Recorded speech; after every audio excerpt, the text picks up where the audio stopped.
All right, back with another tier list. This time we are doing every quarterback in the 21st century to win at least one Super Bowl. So some of these guys have won a good chunk of the Super Bowl since then. Some of these guys just won, but I figured it would be a fun exercise here. So yeah. Without further ado, let's just get into it. Although I will mention, hey, if you like movies, I have a movie channel where I talk about, do some movie reviews, talk about some other stuff, have my own tier list on there. So check that out if you're interested. But yeah, let's just get into the list, starting off with, one of the top guys in my hearts as a Tampa Bay fan. Very weird. This feel like that as a Bucs fan, I have two different quarterbacks to choose from. I believe the Bucs are the only team that can say that. Brad Johnson, you know what? I'm a defender of Brad Johnson a little bit. I think a lot of people put him in like they won a Super Bowl tier, but for me personally, I don't know. I feel like Brad Johnson, he's a pretty good quarterback. Like, I'm not going to sit here and say that Brad Johnson was the reason that Buccaneers team won the Super Bowl, but like he's certainly someone who had their moments. I don't think he was a complete waste, and I think that he was a force in that Super Bowl. He just wasn't the driving force. Obviously, the defense was back when you could win Super Bowls with just a good defense. So yeah, had their moments feels fair for me. Then you have Drew Brees, who won a Super Bowl obviously with the Saints back in that was 2009 if I remember correctly. Has been a very good quarterback for a while. Was a very good quarterback for a while.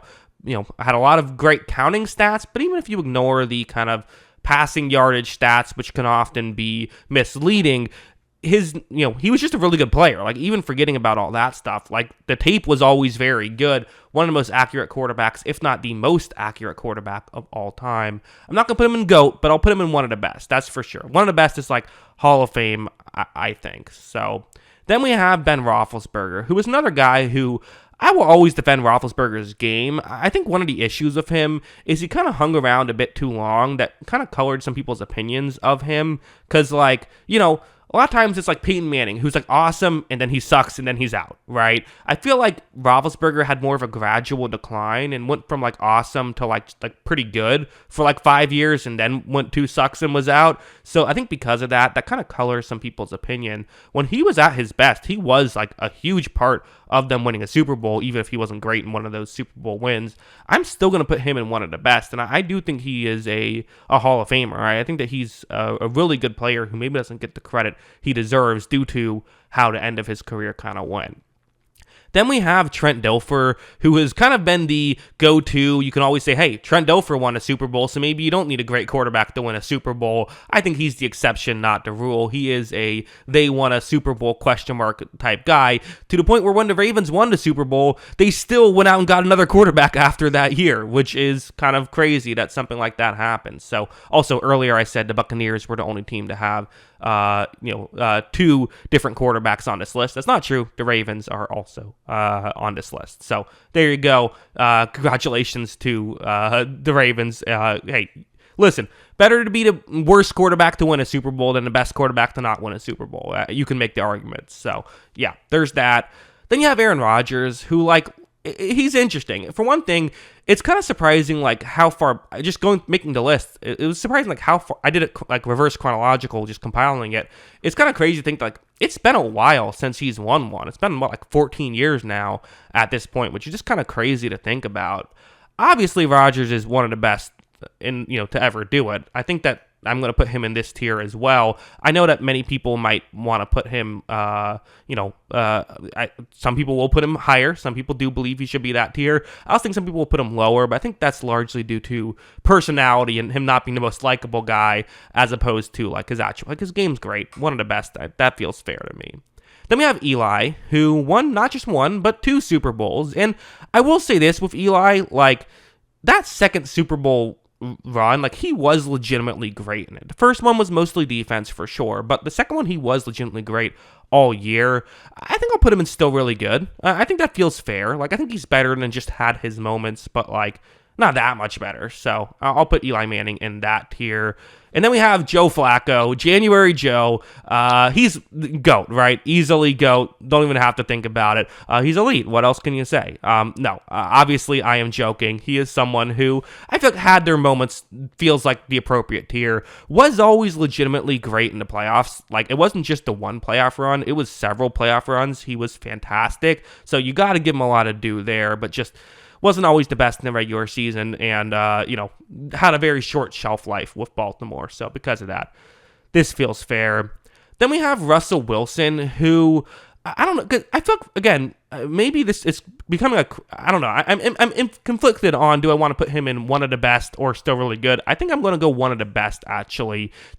I don't know. I can't. No. If I'm that conflicted, I have to put him in still really good, because I do feel like he's better than Eli Manning, but he did have a great stretch, like a great 5-year stretch where he was probably the best quarterback in football in that stretch. But again, it's not a long enough shelf life compared to these other guys, and he didn't quite have the peaks that these other guys had either, that I can't put him in that tier, but still very good for sure. Peyton Manning, I think that, so I put GOAT. I'm not going to only have one player in the GOAT tier. I'll put Peyton Manning there. Like, Peyton Manning was amazing. I know that he had some playoff failures, but, like, he was legitimately unbelievable in the regular season consistently, and he did have his moments in the playoffs as well. Maybe that's a hot take. I don't know. But I do think he is a tier above just one of the best. So, gonna go with that. Then we have Nick Foles, who is I think they won a Super Bowl. I know he had his moments. He did play very well in those last 2 games of the Super Bowl run against Minnesota and against New England. He was great in one Super Bowl MVP, right? But I think that he's kind of more of a they won a Super Bowl MVP question mark. Had that one good year with Chip Kelly as well, but like, I don't know. Even like comparing him to someone like Flacco and Brad Johnson, he has not had the career that those guys had. So, really, he had a couple of moments, so I don't know. Maybe the categories aren't perfectly worded, but I think you can understand why I feel this way. Next up is Tom Brady, who, like, without him, there'd be, 7 other players on this list due to his 7 Super Bowls. I had to give a Buccaneers jersey photo just to piss off all the Patriots fans here. Yeah, I mean, again, is there any discussion that he's in the GOAT tier? No, there is not. Obviously, he's, one of the best to ever do it, if not the best to ever do it. So, yeah, there's that. I'll go back to Stafford, but with Mahomes, I'm also going to put him in this tier. Another guy who, only guy in this list other than Brady to win more than 2 Super Bowls. In fact, only 2 other guys have won 2, right? Roethlisberger and Manning, and Eli Manning, or I guess both Mannings won 2, and then I forget that Manning won a second one with the Broncos. But, again, what I know it's still young in Mahomes' career, but what he's done so far in his career, you have to put him in this top tier, I think. Finally, with Matthew Stafford, like, he was so good in that postseason run. I'm almost tempted, like, I almost feel like I don't want to just put him in this tier, but no, this tier is correct. I mean, he isn't someone who's ever really contended for an MVP or anything like that, but he's still been very good and was legitimately great in that postseason run. So, yeah, that's my tier list. I feel good about this tier list, actually. I feel like this is a good, like, I feel pretty definitively like, yes, I think each player belongs in the tier that they're at. So, sometimes I kind of have to guess on a few of these, or like, I'm like, should you be this tier or this tier? I guess I'll go here. This feels right, I think. So I'm sure people in the comments will just have their disagreements, but hey, that's part of the fun. Let me know in the comments below, what are your disagreements, or what do you agree with? Always love hearing from you, and of course, as always, thanks for watching.